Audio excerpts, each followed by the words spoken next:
Welcome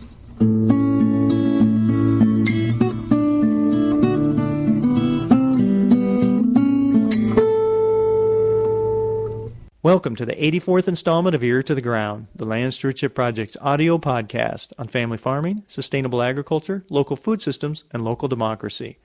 I'm Brian DeVore, editor of the Land Stewardship Letter. In episode 83 of Ear to the Ground, we described a new initiative that is pursuing ways of utilizing local foods and biomass markets to promote environmentally friendly farming systems in a watershed in western Minnesota.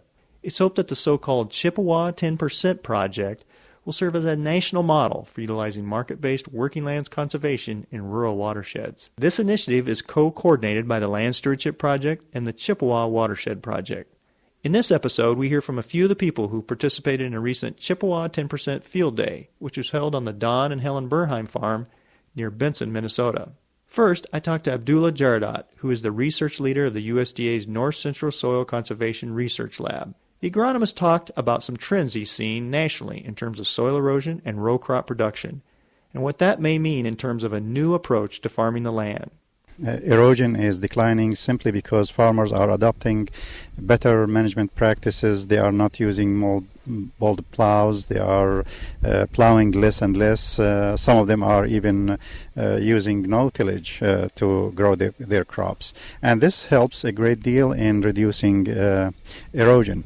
However, because of the drive for higher yields, farmers are using more fertilizers and consequently more pesticides, herbicides, etc. And the concern is whether this the trend of lower and lower erosion, is it translating into less runoff and less contamination of water courses by runoff of pesticides and herbicides? That's a big question. I'm not sure if that's the case, simply because we are seeing the impact down at the Gulf with the dead zone.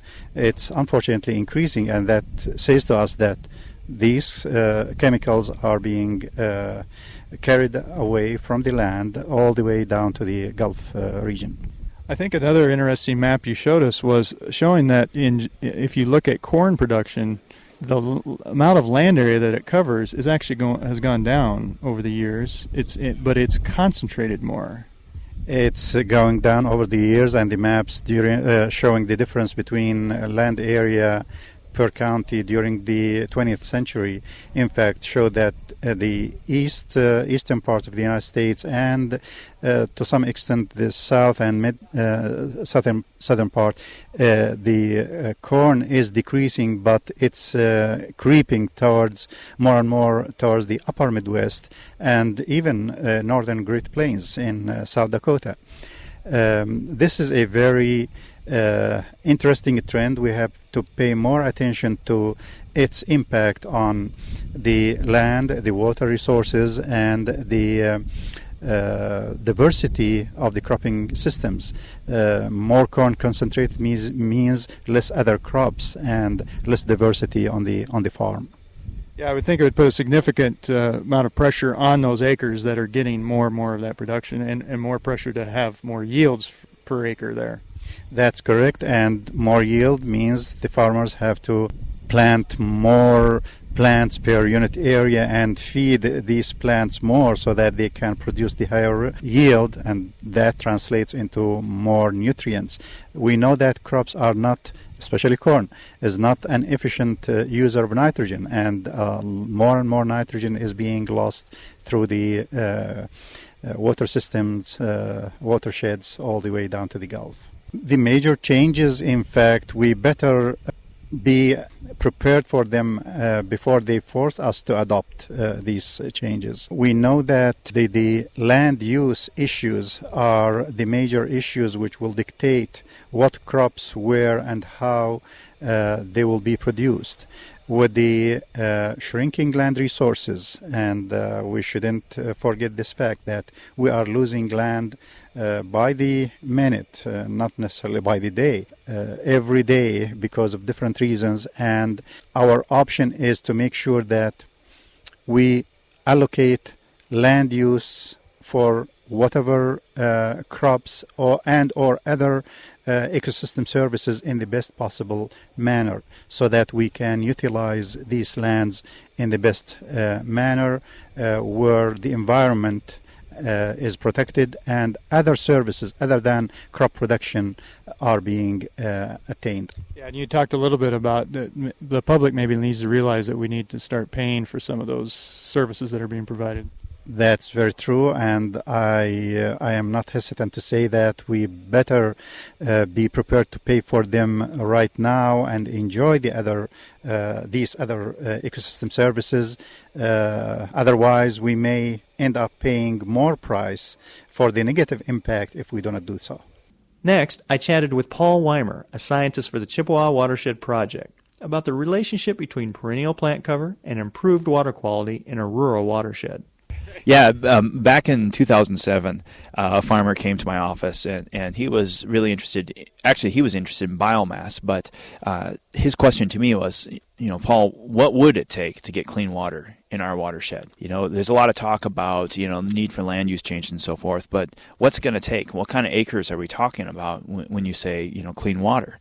And that was his challenge to me, to come up with some information. So I went back and I looked at our 12 years of data that we have on our water quality monitoring sites on the Chippewa River. We have 6 tributaries that we've been monitoring.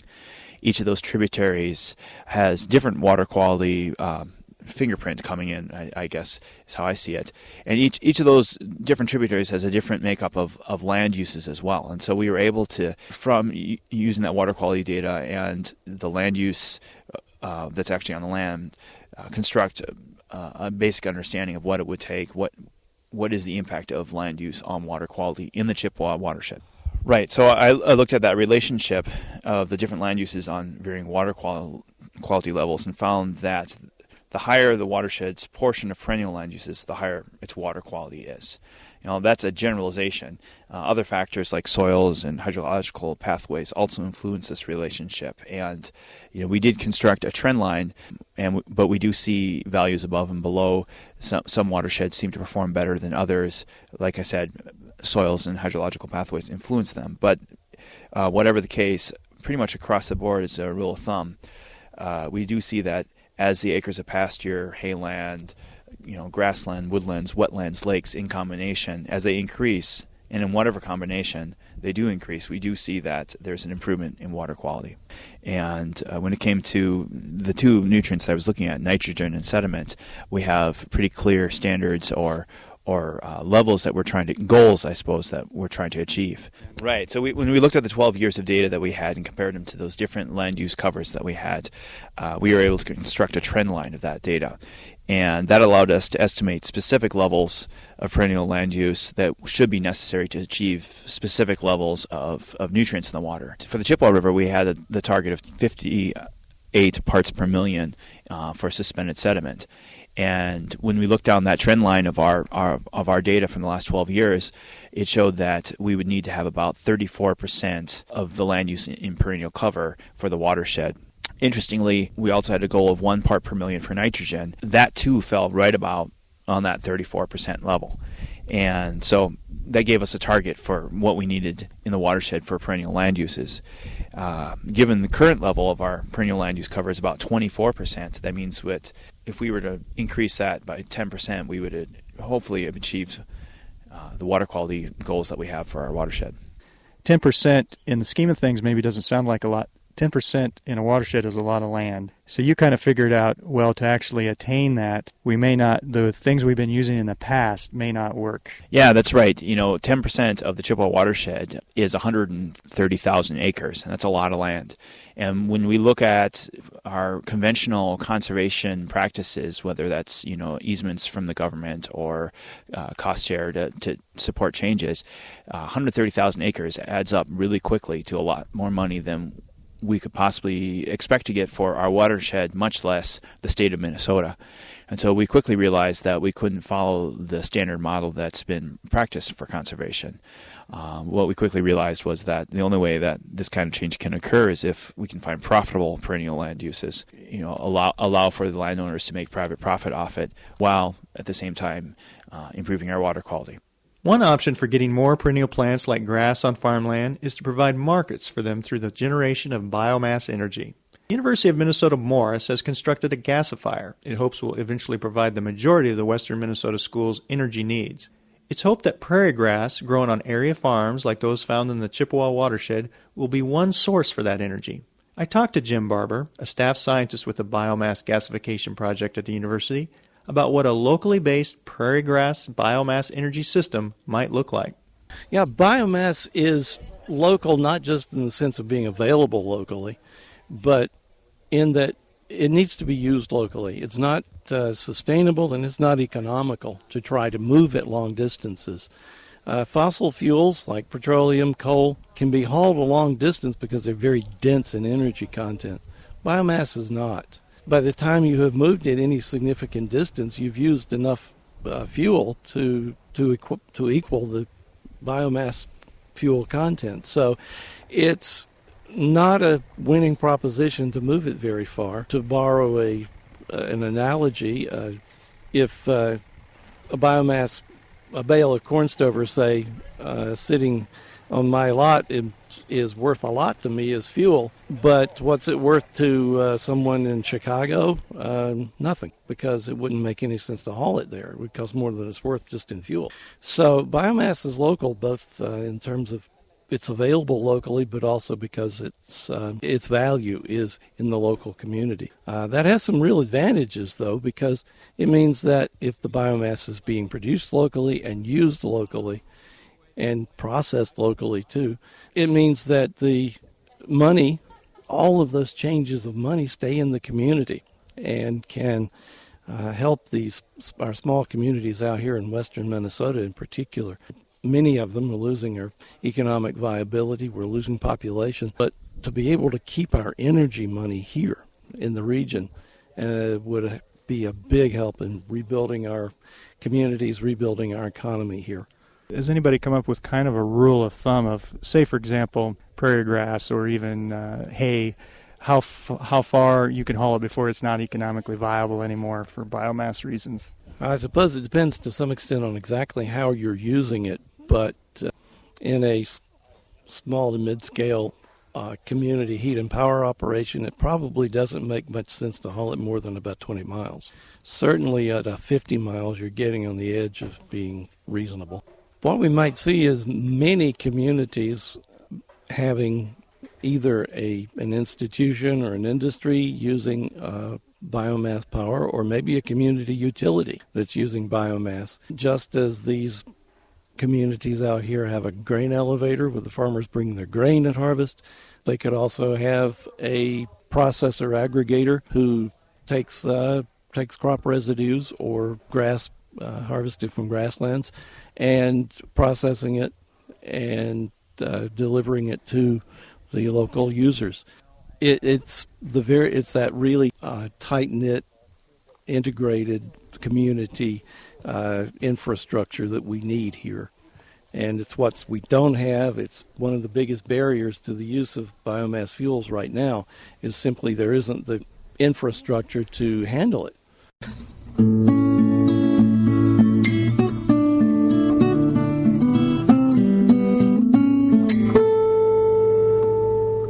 For more information on the Chippewa 10% project, see www.chippewa10.org. That's Chippewa, the number 10.org. If you have comments or suggestions about this podcast, contact Brian DeVore at bdevore@landstewardshipproject.org, or you can call 612-722-6377. Thanks to Laura Borgendale, Western Minnesota musician, for Ear to the Ground's theme music. And a special thank you to all of Land Stewardship Project's members who make initiatives such as this podcast possible. If you're not a member, visit landstewardshipproject.org to learn how you can support LSP. Thanks for listening.